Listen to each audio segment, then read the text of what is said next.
Have you ever wondered how one business can grow exponentially and dominate its peers while one maintains the same market share for years? Well, there is a difference in the mindset and behaviors of what we call high growth firms.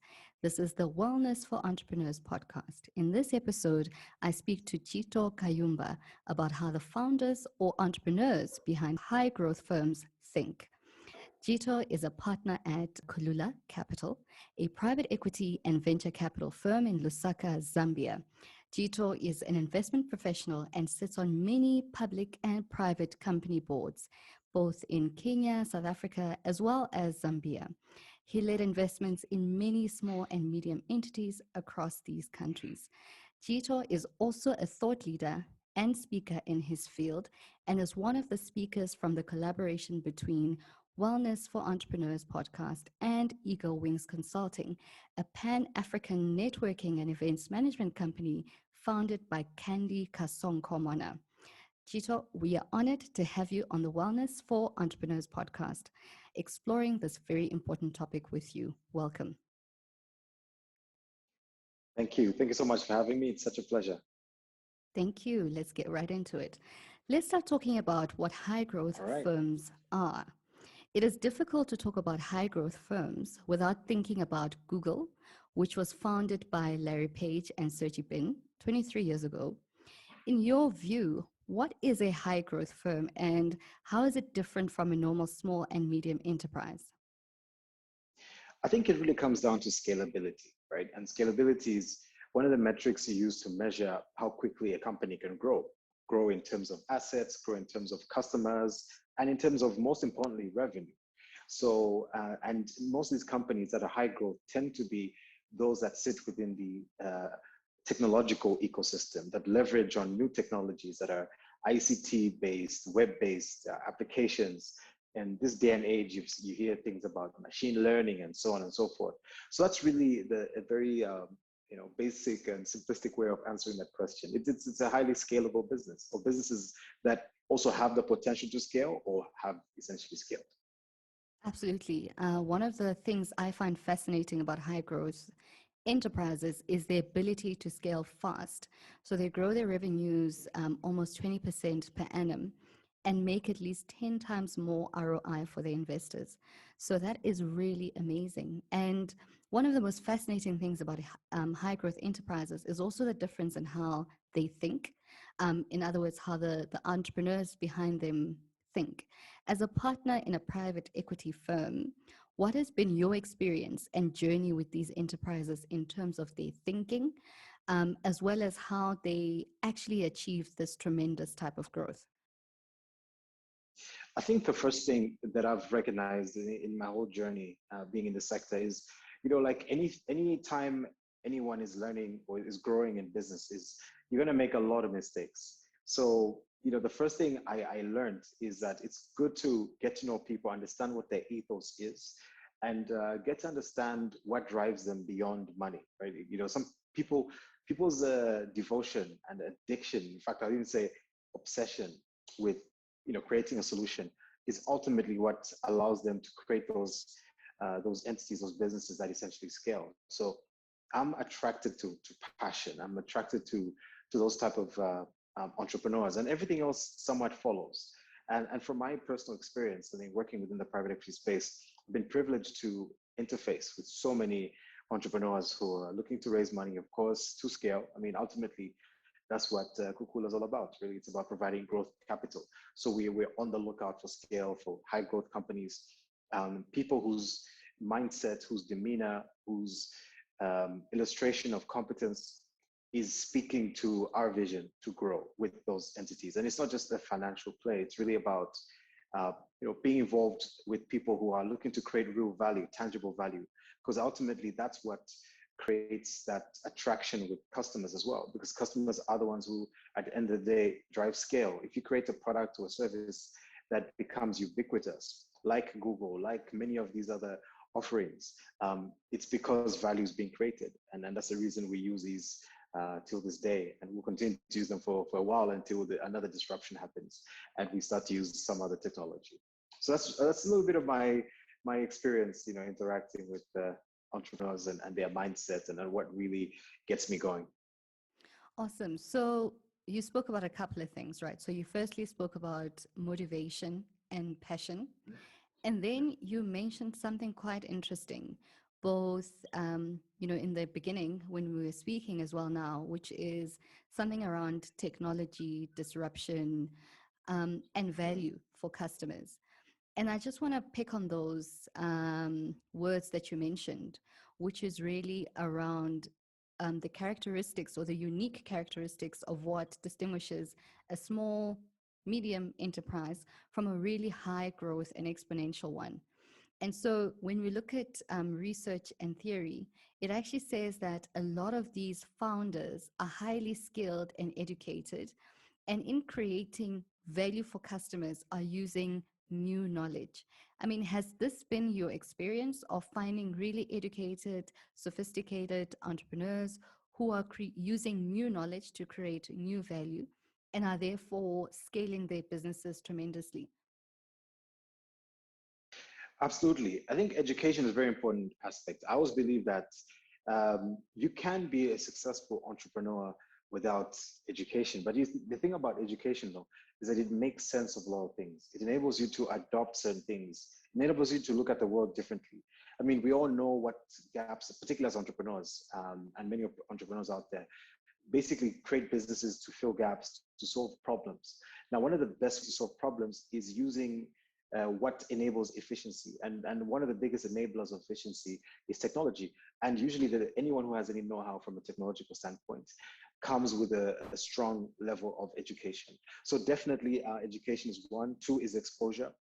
Those who are well-traveled, who've seen what's happening in the world, because it's very difficult for one to essentially innovate and think outside the box if they're always in the same horizon, the same geography. But when one has seen how things are done elsewhere, then it's about synthesizing what you've seen, even more advanced markets, and applying them in these markets in ways that are relevant to these markets. So I'd say that's definitely one of the things. And then, of course, having an open mind, aside from education, exposure, open-mindedness, of course, and one of the things I never leave out in one of the attributes that we look at in these entrepreneurs that successfully scale businesses, even from the ones that we worked with, is they have a positive mental attitude, and they're somewhat consistent with that, regardless of challenges that they go through, and they maintain a strong level of resilience. So that's really the feedback on that. Yeah, I like your points around education, which are really true. I mean, we spoke about Google founders earlier, and if you think about Larry Page and Sergey Brin, both of them were doing their PhD when they discovered or when they developed their first version of the search engine. And then people like Elon Musk, for example, he was actually about to he moved to California to do his PhD, um, but was already had a background in physics and in economics.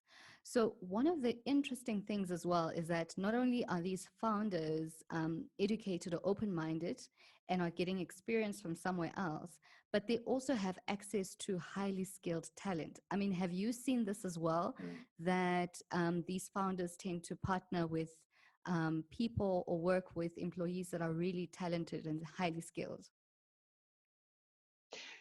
As the African saying, I don't know whether it's Bantu, but I know it's generally African, that if you want to go fast, you go alone. If you want to go far, you go together.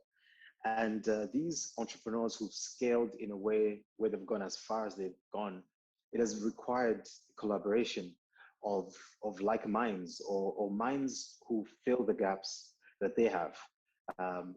So one reality is, so two incredible entrepreneurs. We mentioned the names, Sergey Brin and Larry Page, founders of Google.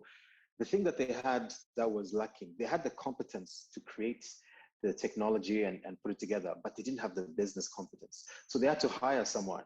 I think it's Schmidt, I forgot his name, who's basically an executive, a seasoned Fortune 500 type of executive, to come and run the business. And that was an example of utilizing the power of networks and the power of teams, right? And power of associations, associating with people who come together and of course complement each other from a skill perspective. So naturally, not only should you as an entrepreneur be competent, whether it be arising from education or from experience, but you have to work with those who are, in some cases, more competent than you in specific in certain specializations.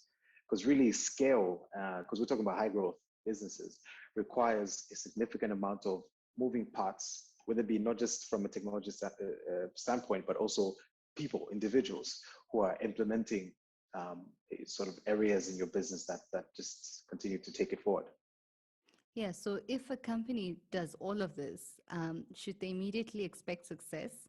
A high growth entities overnight successes, for example? The reality is the companies we talk about today, these high growth businesses that have shattered records, whether it be Google, Facebook, Zoom, you name it, these are the minority, unfortunately. There are many more failures out there than there are successes. But of course, that doesn't mean people should not take a shot and continue moving. I mean, there's stories we hear of resilience, of many failing over and over again until they finally crack it. So success is not guaranteed, because the reality is there are some enterprises that may not meet the expectations of the consumer, or may not be as attractive or as disruptive. So you can take two products that are almost, hardly, it's difficult to differentiate the two, but one seems to have that stickiness or the ability to attract clientele, whether it be based on timing. Timing is a big issue. It could be based on the technological differentiation. I mean, the difference between Yahoo and Google, there's different theories as to why one succeeded and one did it. One was way ahead of the other. I mean, Google, I remember when it started, it was just completely simplistic. It just had the Google banner and the search line. That's it, nothing else. That could have been it. Of course, there's the algorithm as well, in terms of identifying, certain search items and the like. All those are elements that lead into differentiation. So to really answer the question it depends on how well differentiated a product is and how the market responds to it, depending on timing, depending on need, depending on numerous factors. So really, to simply answer the question, success is not guaranteed, but it's something that we all should continue to consistently pursue. Yeah, so there are no overnight successes. I think a lot of these No. companies, even with the talent that they have been at it for at least 10 years or so. And like you said, the technological ecosystem perhaps was not there, or the customer fit was not there. And one day it all comes together, and there you have the high growth. So that's really interesting. And I think a lot of entrepreneurs should be encouraged by what you just said as well. Because there are a lot of smart people working on a lot of things out there, but they're not necessarily growing as fast as they think they should be. So you said something around Absolutely. networks and social capital. So what's interesting about these startups, or rather these enterprises, is their use of social capital. Have you experienced that at all, or have you seen how one enterprise uses social capital better than the other, such that it results in tremendous growth? Absolutely. So, these products, these services exist within a social ecosystem. So one testimony of social capital being appropriately utilized is having a strong network. People want to work with an entity or an entrepreneur who is well vested in the community, who's well positioned within the community, or whose value proposition is relevant. So that is what allows the social capital to really take root in a way that allows for scale, that allows for profitability, allows for customer growth. And as you also can imagine, so from an entrepreneurial standpoint, it's one, attracting the right people to work with you. Two is attracting the clientele, because they feel like they've got ownership of it. Think of the way Facebook began. Initially, it was in a very small ecosystem, which is just in universities. So it had a level of social capital from the perspective of the founder. It was a university student and just made it exclusive to Ivy League, then continued to open it up and so on, until eventually it just completely became ubiquitous and anyone around the world could access it. And there's different reasons for that, but also you can also say that the exclusivity it had at the time also made it even that more attractive that people were pursuing it. But just going back to the issue of social capital, we have to I would say uh, articulate it in two ways. One is having a good network as an entrepreneur, and being able to leverage on that network. The other is having a good product or service that is appreciated by your network. And I think those are two ways in which people leverage on social capital. And then, of course, within the business, having a culture, one that is fully aligned, where people are developed, people are bought in. And I think the banner sort of word for social capital here is buy-in. Is people should be invested in you. They should feel that they own a piece of your business, they own a piece of you, and that way you have goodwill. I think goodwill is really where is the ultimate result of social capital. Man, that's incredible. I like how you're putting it, like the community involvement, and not necessarily just from a CSI perspective, but that there should be buy-in even from your community, and your network should be vested in your product. That's incredible. That's a very different way of thinking about social capital, because a lot of time people think about social capital like, oh, I need a network of high-powered individuals, but it is as simple as people buying into your product and being vested. So that's a really incredible point.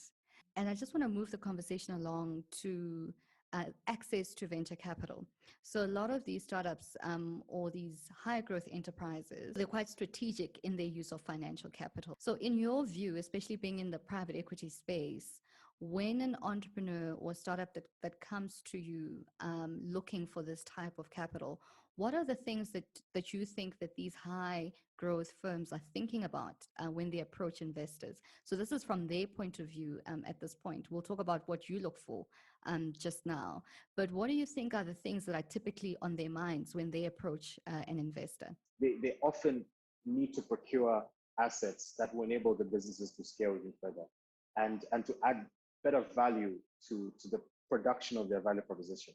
So whether it be machinery, if it's some sort of a manufacturing outfit, if it's a technological outfit, it's purchasing technology. Technology costs money. Having the talent within the team to pay the remuneration and the like costs money. Paying for research and other expertise costs a lot of money. And then another thing they tend to look for is marketing. They want money so that not only do they have capacity to produce more of what it is that they produce, whatever line of business they're in, but they also want more outreach. And really, those are the things that typically on top of the list, the shopping list. Of course, in many other instances, entrepreneurs look for ways in which they can turn their entrepreneurial dream into something that makes them more comfortable. So if a venture capitalist puts money in their business and they could maybe get themselves a nice company car, those are some of the things that we tend to see pretty often. Yeah. Yeah. Get into office, something along those lines. Yeah. Oh, nice offices as well. Yeah. So, I mean, you spoke about what the typical entrepreneur that approaches a venture capital firm looks for, but I want to just dig a little bit deeper. High growth entrepreneurs, are they picky when choosing an investor? You know, are they looking for a specific investor, or are they happy with whatever capital comes their way as long as they're able to procure the stuff you spoke about? So I'll give you two scenarios. One is, you know, if they are in a situation where they're desperately in need of money, they'll take it from anyone, unfortunately, even one that isn't a good fit. Whether it be just a purely financial investor who just gives you money and hopes for return. But the best investors are those who understand the sector.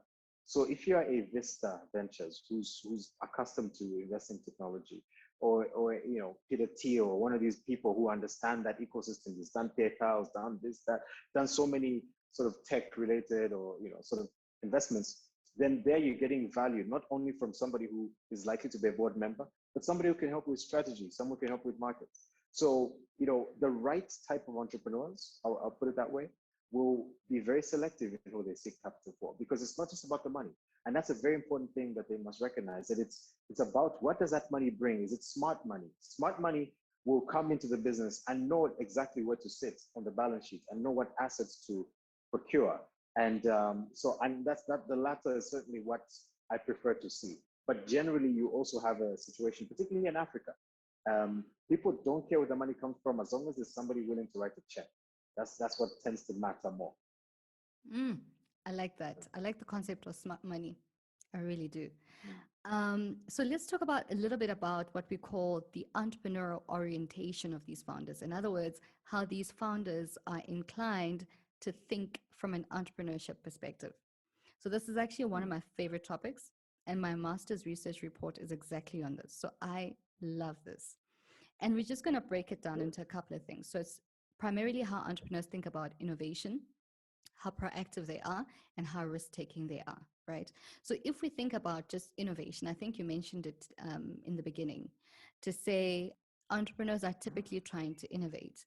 So in a small business, innovation is often uncertain, right? And in a large business, innovation is often very sluggish. How do you think these firms think differently when it comes to innovation? Because it's not a clear science. So Exactly. how are these entrepreneurs thinking about innovation? So, from a high growth entrepreneur perspective, innovation in some instances is the value proposition because they're providing innovative solutions for the market that is looking for something different, something differentiated from whatever it is that people are procuring. Like I'll give an example. Some people are smokers, and then some entrepreneurs create a vaping thing, right? It's the same thing, but it's a different innovation. So the product in itself can be the innovation, but in some instances, it's the methodology in which the value proposition of something that is common is created. It could be a bottle of water, where some companies harvest maybe rainwater or some use get from a spring. So some it's to do with the process in which a regular product comes to market. So the way I look at high growth entrepreneurs who leverage an innovation, I'll break it down in two ways. So I'll start with the first one that I mentioned. The innovative product it's a given. If it's embraced and it's properly differentiated, then it will attract a certain type of clientele and is likely to scale. So that's on one way to look at it. And then the other is if they've found a way to innovate the process in which they create value. So you could be an accounting firm, but instead of having a physical team of accountants, you've digitized it. So where you've got remote cloud-based accounting where you're integrated with various companies, and then they just it's completely online. Then you've essentially you're providing a service that already exists but in a differentiated way. So those are two ways in which high growth companies utilize innovation to create value and to scale. I like those examples. And I just want to latch onto them. Because these high growth entrepreneurs are, sophisticated, right? Either they've got Mm. sophisticated skill sets, experiences, they've traveled, they've seen something very different. Must their value propositions really be that complicated? Should they be all thinking about the next search engine like Larry Page? Um, or it's more around just the process of thinking about it? Mm. Yeah. Very interesting. It's the thing about innovation is that it's always coming out of a completely a pain. So I think of it this way. Steve Jobs, thought of things differently. The classical entrepreneur will tell you is look for a gap in the market, look for what people are looking for. But his school of thought is no, I'm not going to fill a gap that you're looking for. I'm going to create demand. I'm not going to fill the gap of demand. So let's say in some markets, oh, there aren't enough tires, so let's create a tire factory. Or there isn't water, and so you sort of plug in a hole. But somebody says, well, people actually don't need to drink water. We could create a whole new innovation in which people get their hydration through steam or something just out of this world. And that really comes out of creativity and imagination. And those are things that are very difficult to put your finger on because it really comes out of the incredible intangible element of human ingenuity. So I think that's really how I'll answer that question, is that it's very hard to put a finger on. And I can only say it with hindsight that who would have thought that we needed, let's say, I mean, we were perfectly happy having music the way it was before, but then now the integration of music on the phone and camera and everything, sort of creating a complete disruption, because somebody thought it would be a cool thing to do. It wasn't a need, but it became a need because of how convenient it was, and how the market was able to respond to it because of the convenience of it, having everything in one place. I mean, a phone has literally become revolutionary. You can, get your emails, work, and everything we take for granted is now sitting in this one device. When, a couple of decades ago, it was in multiple devices. You get a separate camera, get a separate computer, separate, you name it. So really, innovation is one of the hardest things to talk about, the fundamental elements of what makes it work, because of the fact that its drivers are completely imaginative, so to speak. Yeah, I like that. I like the admission that this is difficult stuff. It's not like Yeah, it everybody is. has a formula to do this thing. And Mm, pretty much it's what you said around connecting the dots backwards, which I think it's actually Steve Jobs who said that himself. And so, mm, for example, just back on our Google example with Larry Page and them, it was really suggested to them that this should be their research topic. And they're so grateful for that, because only in hindsight do you realize that that was a really great research topic, so mm. it's really not a simple game. So I want us to move on Absolutely. to proactiveness, which is, Sure. really do people think about being proactive as an entrepreneurial behavior? But research Mm. has shown that it actually is an entrepreneurial behavior and can really boost your outcomes a lot more. So, how do you think these entrepreneurs relate to their competition, for example? Do they lead their competitors? Do they introduce new products or features first? You know what? Being proactive is extremely important. There's something else we say within the venture space, that we want people who can execute. It's all about execution, and execution has a connection to being proactive. It's being conscious, it's being perspicacious, it's being aware, being very, having a level of conscientiousness where you're in a given community and you're alert to some of the issues. And not only are you perhaps doing what others are doing, but doing it better, but creating new solutions to maybe what others are doing that are alternative. And this is a question that reminds me of Porter's five forces, but I'll emphasize on two key forces, which are competitive forces that from a strategic perspective, you have to be ready to be positioned to overcome if you're either an entity where new entrants are coming in, or you are the new entrant being a threat to others. So whether it be creating a substitute product, it could be something completely different that knocks out the another product. So I'll give you one example. That's my personal fear, because Zambia is a copper dependent country. A lot of our exchange earnings, our economy runs on copper, right? Which is a metal, which is a highly conductive metal. Now, if some kid somewhere in China, in South Africa, or somewhere comes up with an alloy or something that turns two very simple components or creates some sort of an innovation that replaces copper, then copper is gone. Because if these connectors or whatever goes into computers that is essentially where copper is utilized is substituted for something cheaper, then of course you kill an entire industry, and the market would shift on the basis of that, on that new innovation. So that's one example of a threat of a substitute product. There's also a threat of a more powerful company that essentially can pivot to what you're doing. So I'll give you an example of mobile money transfer. And this actually happened in Zambia, where a company came up. It was extremely exciting. It created this mobile money wallet, something alternative to money transfer by bank or other formal structures like MoneyGram and Western Union. You could transfer money with a mobile wallet. And then what the mobile telecom operators realize is that, one, they're big, they've got already customers on their mobile phones.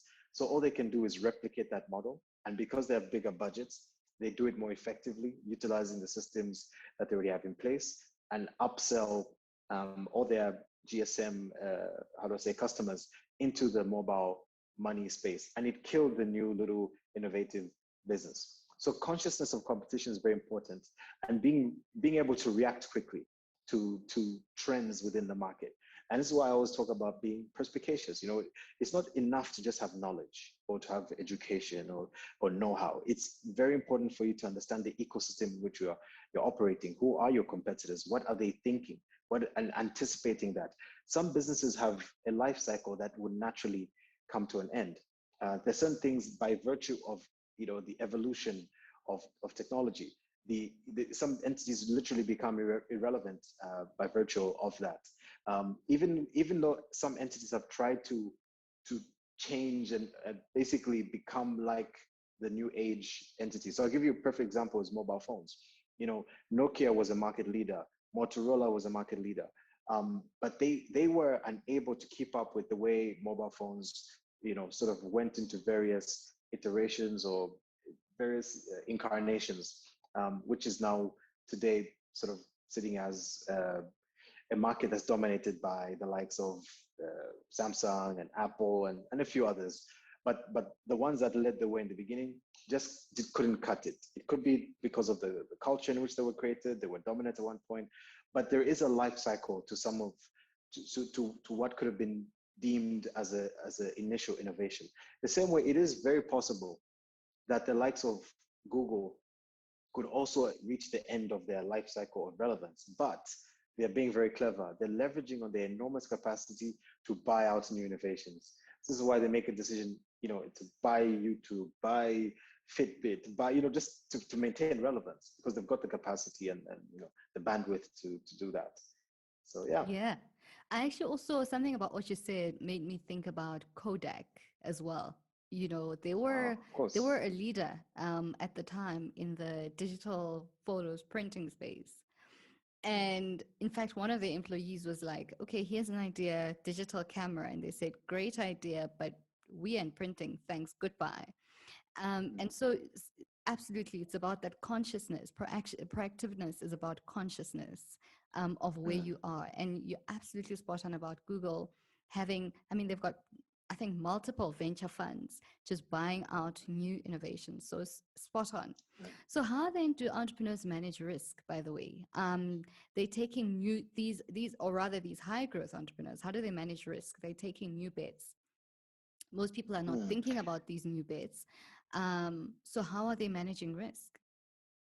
So risk, obviously, usually from a financial perspective, my idea of risk is, where's the money going to be lost? If you venture into this line of business, then you're gonna, lose a whole bunch of investor capital. But the reality is, it's also important to test, to gauge, to study, to analyze the market, and really take a shot. And in many instances, I would say it's a risk, especially in the high growth space, is a sink or swim type of situation. The risks that won't materialize are essentially going to fail. And people just have to come to terms with that reality, that not everything is going to be a success. So the way they should treat risk is with a completely open mind, utilizing assets and resources that they can manage. And they could measure, to what extent would this be a loss? If you're Elon Musk and you bet your entire net worth on a crazy idea that, there's a global market for fossil fuel driven vehicles, that you're going to create battery driven vehicles, and you're up against giants, GM, all these entities around the world who have existed primarily on fossil fuels, and then you decided, well, I'll disrupt it, create battery powered vehicles, and it'll make it happen. That was a sink or swim for him. And had that failed, then the reality is he'd be history. But of course, the flip side of that happened. The company is way more valuable than many other automotive entities, and it's an incredible success story. So I think really to conclude, the answer to the question of how should entrepreneurs treat risk is to embrace it and gauge, how much are you willing to lose? Are you willing to bet everything and lose it all and be okay with that? Or of course, with a very small probability that this is going to be an incredible success. It's really about one's own appetite to lose that which they're willing to invest or risk. I like that. One's own appetite. Decide for yourself what you're going to lose, essentially. Exactly. Yeah, Yeah. I love that. All right, so let's talk about how Others see and identify founders or entrepreneurs that start businesses with high growth potential. So, this comes back to my question now, which is the flip side of, as a private equity investor in patient equity capital, these enterprises are definitely attractive to you. You're constantly looking out for these type of enterprises. What are you looking for? What we certainly look for, the first thing is the person. When we spoke about Google, but we started by mentioning Larry Page and Sergey Brin because it was created by those individuals. So investors think about the individual first. What is their capacity? What is their ethos? Where is their heart in creating this? Because at the end of the day, a high growth entity depends largely on the vision, the capacity, the competence, the resilience, and the innovation of the entrepreneur. So you want to have a sense of their character. The other element is issues relating to integrity. You want to know that, can I trust these people? You have to, of course, there's a bit of a due diligence in their background, their reputation and the like, because in matters of money, integrity is a very important element. And obviously committing to a vision, working together to scale that vision that they have in place. And then thirdly is competence. You need to know that this person is knowledgeable in what they're doing. If you're sitting across the table from, I'm sure we mentioned his name already, but Elon Musk, then he knows inside out what Tesla is all about. If you're talking to Mark Zuckerberg, he knows inside out. He's obsessed with the idea of connecting people, and that's actually a perfect segue. When a person has a vision, there's clarity. Clarity is very important. So it's when you mix competence and clarity, you create something that is quite remarkable. In his mind, Facebook is a very simple concept, but behind the scenes, there's algorithms, there's systems, there's processes. But with it, his whole ethos was, I just wanted to connect people, and I love that answer. But but it's become what it is today, the behemoth that it is. With its billions of users. So those are the type of elements we look for. And then, of course, to me, I put it at the end. Of course, the value proposition and all that is connected. The financial viability comes later. Same thing with Facebook, by the way. Facebook was listed before it ever turned a profit, before it even could be monetized. It turned a profit, but because people believed in it so much because of its network. They knew that you could probably monetize a social network because of the fact that there's multiple people. So therefore you can embed other services and advertising and the like into that. The same way WhatsApp is yet to be monetized, but it was bought for $19 billion by Facebook, of course. So if money is the only thing that will make the difference in them being able to have the assets to essentially scale, then you're investing in the right business. Because there are a lot of businesses out there who they throw money at it, it won't change anything because there's a problem in competence. There's problem in integrity, there's a problem in capacity and all those other elements. So those are things we look out for sure. A high growth business, the fundamental element of high growth business is the fact that if the only thing that it needs or the only thing that is missing is resources, financial resources, then it's probably the right business to invest in. Because if all the other fundamental elements are there, the idea, the entrepreneur, maybe a bit of traction, the capacity, the passion, integrity, and all those sort of factors, and the ability to put this sort of proposition together. If it's all there, it's clear. There's not only a great deal of a combination of what I touched on with regards to someone like Elon Musk, where there's clarity, or I think I was talking about Zuckerberg, sorry, where there's enormous clarity. They've managed to distill complexity into simplicity. And all they need is the financial resources to get that asset that allows this value proposition to essentially be made available to clients who would essentially be in a position to buy it. So because finance wants to be parked in a company where the only thing that is needed is assets. So that converts what the company is creating in terms of value into cash. So that's really fundamentally the only thing, because what tends to happen just on the flip side is some companies, because of Silicon Valley is awash with capital. And this is why you hear a lot of stories of companies being overvalued, these so-called unicorns. You have a multi-billion-dollar company, but it's got fundamental problems. I'll take one example. Uber is a great idea. It's a great business. It's scaled, but they can't get the model right.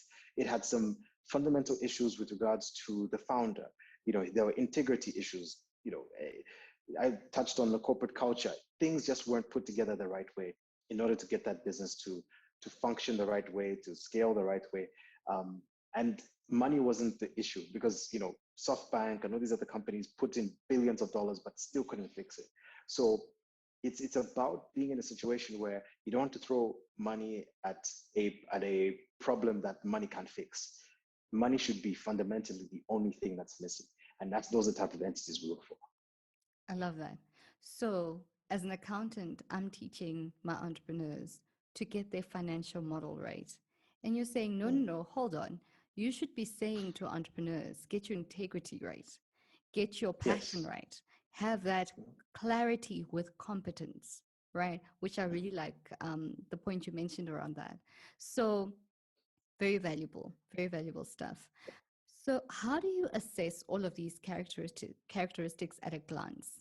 I mean, you're meeting an entrepreneur, they come into your office, you have coffee with them, and you're supposed to assess all of these complex things all at once, all in a glance. Mm, How do you do it? mm. Fortunately, in the world of venture capital, nothing is ever done at a glance. Yes, the only thing that's done at the glance is the first impression, which could make or break whether or not we have that second meeting. But this is probably the most frustrating things for entrepreneurs because from the first time you meet, the decision's not made. It's not made even on the 10th time because you're going through a process, you're doing due diligence, not just commercial, you're doing legal, you're doing market validation, you're engaging with your investment committee to evaluate, are you making the right decision? So it's not just yourselves as venture capital fund managers evaluating companies, you're working with your governance structures. So sometimes it could take up to 6 months, maybe a year of evaluation, constant evaluation. And that's where you really, I like to compare, my favorite analogy in private equity investing is like dating. Yes, love at first sight probably exists, but that's based primarily on optics, right? It's on superficial elements. There are character traits that you may not know until you spend time with them over dinner. You're exposed to that person in multiple scenarios. Same thing in private equity investing. You want to be able to get to know the individual from various elements, understand what motivates them, what drives them. That can never happen on a glance. The only thing that can happen in the glance is gauge, okay, this is the sector that we're attracted to. Fine, you're in financial services, or it's a fintech, or it's energy solution. That's fantastic. Yes, where there's confidence is key. The only things you see at a glance are confidence. You can see competence. You can see clarity. You can see those elements, but it's very hard to see the integrity piece and the validation on the market and maybe their competence in display. And their competence in display is really from traction, and that's where you see it down the line. So we're very patient, and there's a reason we call it patient capital. Not only do we sit in those companies for a very long time, but we're patient in our approach to getting to know that entrepreneur before we close the deal. Awesome. Awesome. I love this talk. I really, really enjoy it. So, are you often right or wrong? I mean, you take so much time getting to know the entrepreneur. So, Mm. how right are you most of the time? In private equity, there's a metric, there's a ratio that you're allowed to be wrong 20% of the time, and it's okay because you invest in companies that were you just didn't pick it up, and that's been the case in our case. In our sort of portfolio, we've invested in a bunch of winners, couple winners, great businesses. Some have been, I wouldn't call mediocre, but have been okay. They've not lost money, they've not made a huge amount of money, but they've created some value, and it's fine. And then you've got entities that were just a complete disaster for whatever reason. So to answer the question is, it's yes and no. Over time, you get better at picking companies, and you get better because one, you're confident, you're competent. So the same things you're looking for in companies, that's what you become. You become knowledgeable. You're now more capable to analyze and sort of gauge, just purely based on experience. And then of course your brand, the quality of your offering as an investor improves. Just having a good sense for the getting a good rapport, and that's in fact one last point I want to make with regards to selection of companies and having a good feeling. Sometimes there's what they call intuition. It's something that's in your gut, and it's something that cannot be articulated by a financial statement or value proposition or whatever the case or business model. but you just feel that this entrepreneur has the right energy. And when I look at certain people, I watch YouTube, I follow interviews on Bloomberg, and when I see people like the passion that Jeff Bezos has, or even people like Oprah Winfrey, or any one of these sort of incredible individuals. Who's that from Spanx? I forgot her name. Sarah Blakely. There's some people who the vibe they give off. I'm thinking, you know what? If I was the investor in that room and this person came to pitch, the butterflies would be there. Maybe it's because I'm already biased by my knowledge of their success, but the energy is just, you feel it. And that, I would say that's the X factor that we've picked up in feeling that energy and getting that rapport. Nice. I want us to do an episode on intuition in Sure, entrepreneurship and investment, because that's a really, really absolutely. interesting topic, because we talk about all the other fundamentals, but we don't really spend a lot of time understanding our intuition, which comes into play Hmm. quite often. Hmm. So great. So you're 20% wrong and 80% right. That's what I heard from you. Well, I would say, I'll put it this way: 20% wrong, complete failure. I would say about 50% semi-mediocre, maybe 60. Then the rest is pretty good It's decisions. pretty good Yeah. decisions. Okay, awesome. So, entrepreneurs accessing private equity funding, what can they do to improve their chances of landing it? You know, whether it is at that first glance and, you're trying to figure out, do I give them a second meeting or not? Or it's Mm. actually even really in a mature process and you're about to sign the check. Hmm. So I'll start really in basic terms. They need to get, you know, f- they need to get some traction first. Nobody wants to invest in an idea anymore. It's too risky. This thing of you're giving somebody money who's got no skin in the game, no traction. They've not shown that even with little resources, they can get some sort of a prototype together. So that's the first thing, is that get something done, no matter to the best of one's ability. I think that's one, and illustrate it, and be passionate. That's the other thing about entrepreneurship is hard. It's very difficult, and you could see passion by the way a person conducts themselves, the way how confident they are. It's like talking about your baby, right? I don't think there's any love in this world that exists that's stronger than the love of of a child, right? Of a parent and their child. So if you're talking about a new business that you've started and you get and you've got a vision for its growth, that's the type of energy that you want to see. Because once we get past that, and I think that's really where the X factor comes in, everything else we know is manageable. Because we know that people are often, the vast majority of businesses fail. The vast majority of entrepreneurs quit, usually for all sorts of reasons. But the devotion, the desire, the passion is that the element is what we know, that, okay, you know what, when things get rough, this person will stick it out. I think those minor things. And of course, having a clear value proposition, clarity is extremely important. If you can articulate your business model in 30 seconds, you've probably got a winner. Again, it's about distilling complexity and producing clarity and simplicity, because ultimately that's what people at the end user is going to be paying for, because there's always an end user, whether you're producing a service or producing a product. And that's what we want to be a part of. We want to be a part of your value creation. So I think when you're clear on that, and of course, the other fundamental elements around how you bring it to market, what are the mechanisms, what are the activities, what is your competence to bring it to market, and basically illustrating what will that money do, what will our money do for you, and and nothing else. Of course, yes, it's okay to seek smart money and seek to have somebody come into your business who's competent in adding value to your value proposition. But the number one thing an investor wants, because by the way, just the last point, an admission, investors are a little bit lazy. Investors want to be passive. They want to sign you a check and say, "Good luck. Call me when you scale to this level." Of course, we attend board meetings. Of course, we are close to business, but we don't want to be part of the management, part of the hand holding. It takes a lot of work. We'll oversee the entity from a portfolio management perspective, but you want to be able to illustrate that that's not the type of headache that you're going to bring, you know. So those are the type of things that we that we look for, and of course, ultimately, you will deliver results, and you can execute. Yeah, what I took away from what you actually have said the whole time is the Mm, emphasis on passion and mm, demonstrate your passion. Um, mm, like when that 4 year old lights up and she's talking about whatever else that they mm, experience that they love or their favorite toy, that's how passionate you must be as an entrepreneur. And unfortunately, you mm. can't fake that type of passion as well.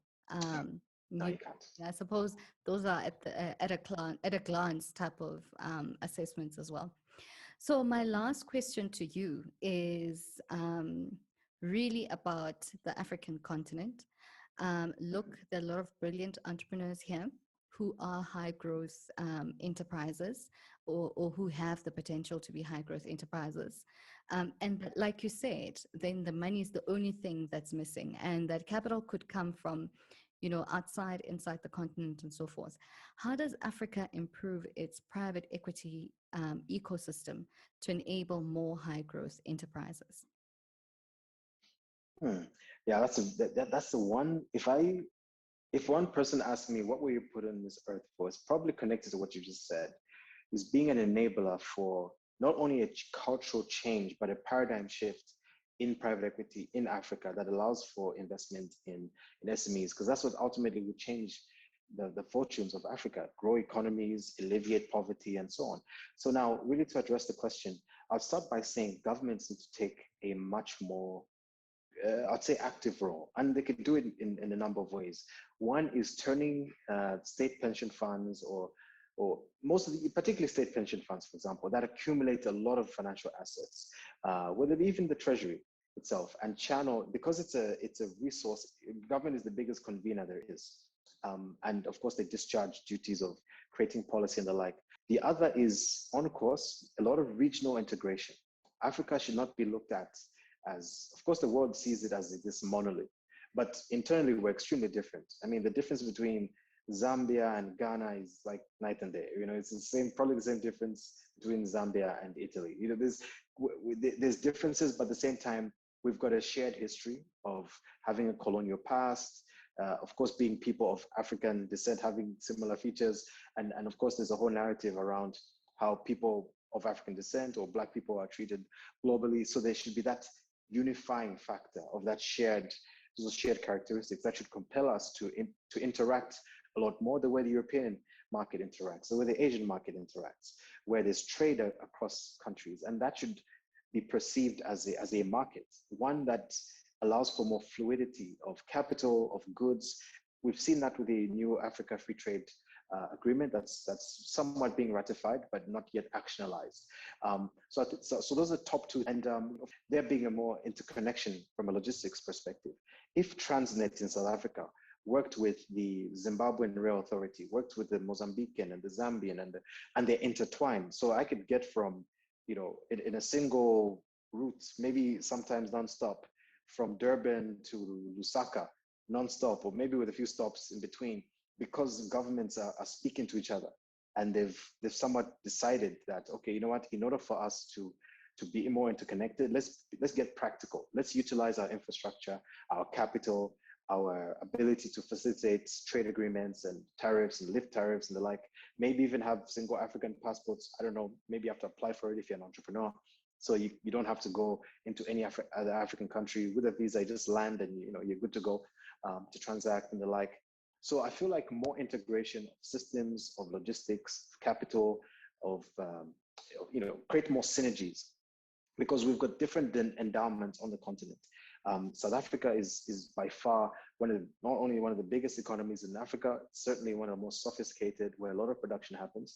So it's definitely a good springboard to influence this sort of integration across the continent and create more sort of, and from a skills perspective, create in collaboration, of course, with other governments, satellite, how to say, manufacturing sort of areas. So, for example, if South Africa is a market leader in the production of, let's just say, vehicles on the continent, but of course, we know that because of logistics, because of supply chain, it may not be, South Africa may not be able to access, let's say, the North African market, but because of know-how, there's a collaboration with Ghanaian entrepreneurs to create a satellite production facility that allows there to be not only shared shareholding and value from a from a value creation standpoint, but you're essentially creating an outpost for a market accessibility. I mean, there's so many ideas one can come up with, but I would say fundamentally those are the key things that I would promote,